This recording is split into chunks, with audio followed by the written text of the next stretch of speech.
Olá, bem-vindos! Hoje vamos mergulhar num mundo que, à primeira vista, parece estático, mas que, na verdade, é incrivelmente dinâmico: o do nosso código genético. E para começar, tenho aqui um pequeno quebra-cabeças. O que é uma framboesa cor de damasco? Uma superbactéria daquelas bem resistentes e um verme com 1000 faces podem ter em comum? Parece aleatório, não é? Mas a resposta é mais surpreendente do que se possa pensar. É que, no fundo, todos eles são escritos com a mesma tinta, o código inquieto da vida, e esta é a palavra-chave. Inquieto, porque este código está longe de ser estático. Pelo contrário, ele é dinâmico, está sempre a mudar, quase como se estivesse a reescrever a si mesmo. Ok, vamos então a fundo nisto. No nosso primeiro ato, vamos desafiar aquela ideia que talvez muitos de nós tenhamos de que o ADN é um projeto fixo, imutável. A verdade é que ele se parece mais com um texto vivo, um documento que está constantemente a ser editado. Vejamos o caso da tal framboesa. Existe uma variedade que, em vez de ser vermelha, tem uma cor de damasco. Porquê? Bem, normalmente um gene chamado ANS é responsável por produzir o pigmento vermelho. Só que nesta variedade, um pedacinho de DNA, um gene saltitão, digamos assim, foi lá e inseriu-se mesmo no meio do gene ANS. E o que acontece? A função do gene é interrompida. Sem o pigmento vermelho, a framboesa fica com esta cor alaranjada de damasco. E pensem nisto, isto não é uma coisa rara que só acontece com as framboesas, não. Isto é um princípio fundamental da biologia. Em todos os reinos da vida, os genomas estão a ser constantemente reescritos por estes pequenos editores genéticos. Mas até que ponto é que esta variação pode ir? Querem um exemplo extremo? Num certo tipo de nemátodo parasita, os cientistas descobriram algo incrível. O único gene que o verme usa para atacar as plantas pode ter, preparem-se, mais de 1200 versões diferentes na mesma população. 1200! É uma diversidade genética absolutamente impressionante e tudo a partir de um único ponto no genoma. Os próprios investigadores que fizeram a descoberta ficaram de queixo caído. Eles descreveram-na como uma variação sem precedentes. E isto mostra-nos o poder disto tudo. Um genoma dinâmico dá a um organismo uma capacidade de adaptação simplesmente fenomenal. Pois é, mas este código inquieto também tem um lado bem mais sombrio.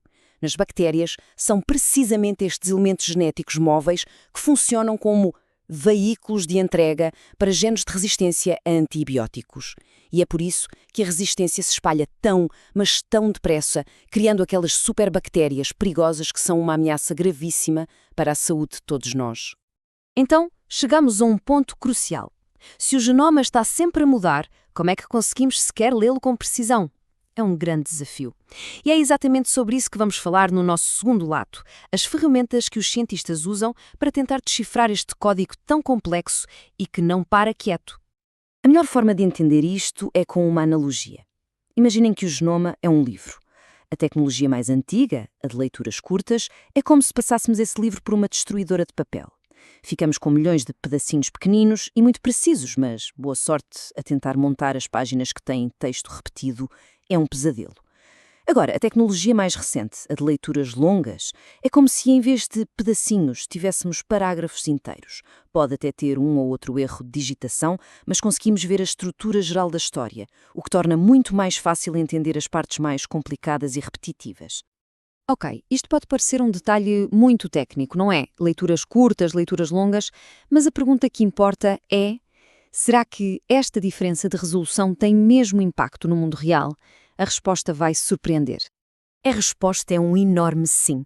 Vejam este exemplo da pandemia de SARS-CoV-2. Os estudos mostraram que, com uma cobertura de 95% do genoma, os cientistas conseguiam rastrear as cadeias de transmissão com 94% de precisão. Era muito bom. Mas, se essa cobertura caísse só um bocadinho, para 85%, a precisão do rastreio desabava para 70%. Pensem nisto. Uma pequena perda de dados genómicos levou a uma perda gigantesca de clareza na resposta à pandemia. Faz toda a diferença. Então, a pergunta óbvia é: por que é que não se usa sempre a melhor tecnologia, a de leitura longa? Bem, a resposta, como quase sempre na ciência, é: o custo. É uma diferença brutal. Obter a mesma quantidade de dados com leituras longas pode ser mais de 15 vezes mais caro. E isto força os laboratórios a tomar decisões muito difíceis, a equilibrar o orçamento com a profundidade da informação que conseguem obter. Ok, já percebemos o desafio que é ler este código. Agora vamos à parte mais entusiasmante. No nosso ato final, vamos ver o que é que se torna possível quando conseguimos, de facto, ler este genoma dinâmico com clareza. E as aplicações são incríveis. Primeira aplicação: ser mais esperto que os vírus resistentes. A capacidade de sequenciar um vírus como o SARS-CoV-2 muito depressa permite aos cientistas ver a sua evolução em tempo real, quase como ver um filme. Eles podem, por exemplo, expor o vírus a um medicamento e depois sequenciar o seu genoma para ver exatamente que mutações surgiram para o tornar resistente. Isto é uma ferramenta poderosíssima para prever e combater a evolução dos vírus e vai mudar completamente a forma como respondemos a futuras pandemias. Outra área que é uma autêntica revolução é a criação de assinaturas de biomarcadores. O que é isto? A ideia é pegar numa montanha de dados genéticos e usar algoritmos para encontrar o conjunto mais pequeno possível de sinais que, de forma muito fiável, nos digam que uma certa doença está presente. E o processo é mesmo fascinante. Um algoritmo vasculha essa montanha de dados, encontra o padrão mais pequeno, mas mais poderoso, que prevê a doença.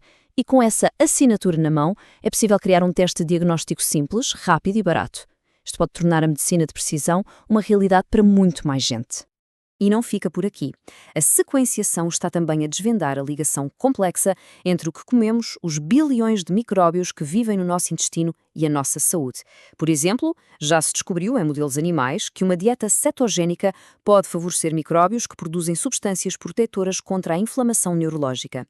E como é que se descobriu isto? Lendo os genomas desses micróbios. Foi essa a chave para entender o mecanismo, e isto abre a porta a todo um novo mundo de terapias baseadas na dieta.